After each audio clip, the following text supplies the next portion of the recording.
अब आइए आपको सीधे लिए चलते हैं दिल्ली के छत्रसाल स्टेडियम, जहां पर अरविंद केजरीवाल संबोधित कर रहे हैं जनता अदालत को। सुनिए। नाम पता है सब लोगों को? एक ही कहते हैं मोदी जी कहीं भी विदेश जाते हैं, उनके पीछे पीछे वो जाता है और उनके लिए ठेके इकट्ठे करके लाते हैं। देश में जितने काम हैं सारे उनको दे रहे हैं। केंद्र सरकार में जितने ठेके हैं सारे उसको मिलते हैं।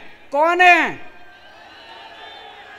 तो डबल इंजन की सरकार इसलिए चाहिए कि केंद्र के तो सारे ठेके दे दिए, अब राज्यों के ठेके भी देने हैं उनको, इसलिए इनको डबल इंजन की, डबल लूट की सरकार चाहिए इन लोगों को।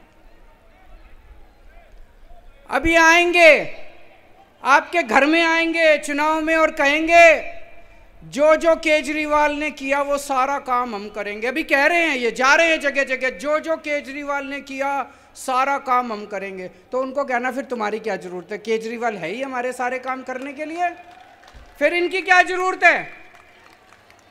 चलो इनको एक मौका देते हैं, इनसे ये पूछना केजरीवाल ने बिजली फ्री कर दी, आज इनकी 22 राज्यों में सरकारें हैं, इनसे पूछना एक राज्य बता दो जहां तुमने बिजली फ्री करी हो, एक राज्य बता दो। गुजरात में, राजस्थान में, मध्य प्रदेश में, छत्तीसगढ़ में, उत्तर प्रदेश में, उत्तराखंड में कहीं इन्होंने बिजली फ्री करी हो? इनकी 22 राज्यों में सरकार है। हमने दिल्ली के अंदर गरीबों के लिए शिक्षा शानदार कर दी, सरकारी स्कूल अच्छे कर दिए। ये आए आपके पास और कहें हम केजरीवाल के सारे काम करेंगे, इनसे पूछना कौन से राज्य के अंदर तुमने स्कूल ठीक करे? गुजरात में 30 साल से इनकी सरकार है, एक स्कूल दिखा दो। मैं गुजरात गया था प्रचार करने के लिए पिछली बार 2 साल पहले, एक स्कूल नहीं मिला जो इन्होंने ठीक करा। गरीबों की शिक्षा का सत्यानाश कर दिया इन लोगों ने। 22 राज्यों में इनकी सरकार है, एक काम बता दें, ये एक काम जो इन्होंने अच्छा काम करा हो 22 राज्यों के अंदर। मैं आज मोदी जी को कहना चाहता हूं, प्रधानमंत्री जी, अगली साल 17 सितंबर को आप 75 साल के हो जाओगे, अगली साल 17 सितंबर को आप रिटायर हो जाओगे, 1 साल और बचा आपका प्रधानमंत्री का। मैं चैलेंज करता हूं प्रधानमंत्री जी, इस 1 साल के अंदर आप अपने इन 22 राज्यों के अंदर कोई काम करके दिखा दो जो दिल्ली के अंदर काम हुए। बिजली मुफ्त करके दिखा दो, स्कूल ठीक करके दिखा दो, अस्पताल ठीक करके दिखा दो।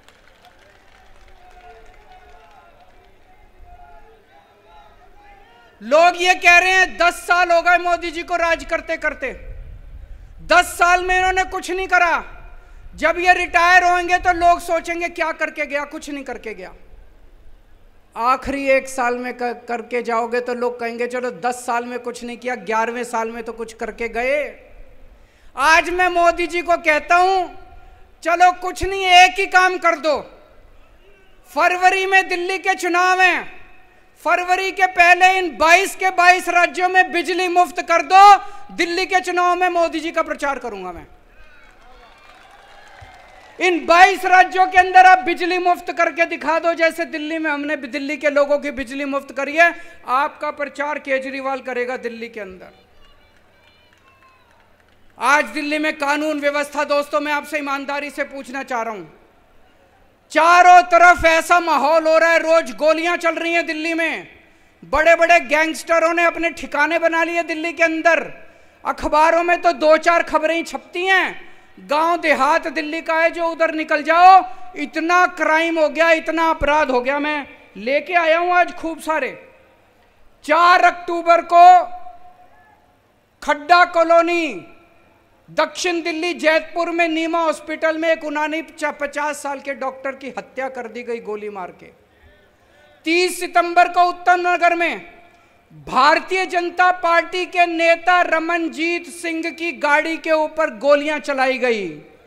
29 सितंबर को नांगलोई में दिल्ली पुलिस के एक कांस्टेबल ने एक शराब माफिया की गाड़ी रोकने की कोशिश की और उस शराब माफिया के ऊपर गाड़ी चढ़ा के उसकी हत्या कर दी गई। 28 सितंबर को गुलाबी बाग में 4 किलो सोना 3.5 करोड़ का लूट के भाग गए।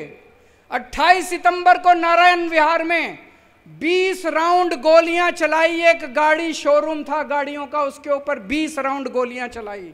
28 सितंबर को ही महिपालपुर में एक होटल के अंदर फायरिंग हुई। 28 सितंबर को ही नांगलोई में 2 लोगों ने 3 या 4 राउंड एक दुकान के, ये कई सारे हैं, ये कोई अंत नहीं है। मैं खूब सारे लेके आया हूं। ये जो अपराध दिल्ली के अंदर हो रहा है, सारी सीमाएं तोड़ दी। जैसे 90 के दशक में हम सुना करते थे बंबई में अंडरवर्ल्ड का राज था, वही हाल आज दिल्ली का हो रहा है। लोगों का घर से निकलना मुश्किल हो गया है। और ये तो वो है जो अखबारों में छप रही हैं, ये तो वो है जिसमें एफआईआर हो गई। मैं आपसे पूछना चाहता हूं, कितनी ऐसी घटनाएं हैं जो पुलिस के पास जाती नहीं है या पुलिस एफआईआर ही नहीं करती? कितनी घटनाएं ऐसी हैं दिल्ली के अंदर? आज आम आदमी का सुरक्षित जीना मुश्किल हो गया है। दिल्ली पुलिस इनके पास है, सुरक्षा व्यवस्था इनके पास है। क्या कर रही है बीजेपी?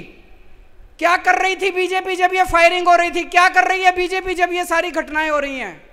बीजेपी दिल्ली सरकार के काम रोकने की कोशिश कर रही है, बस ये करती है। उनको एक ही काम दिया था आप लोगों ने कि दिल्ली की सुरक्षा व्यवस्था संभालो, वो तो इनसे संभलती नहीं।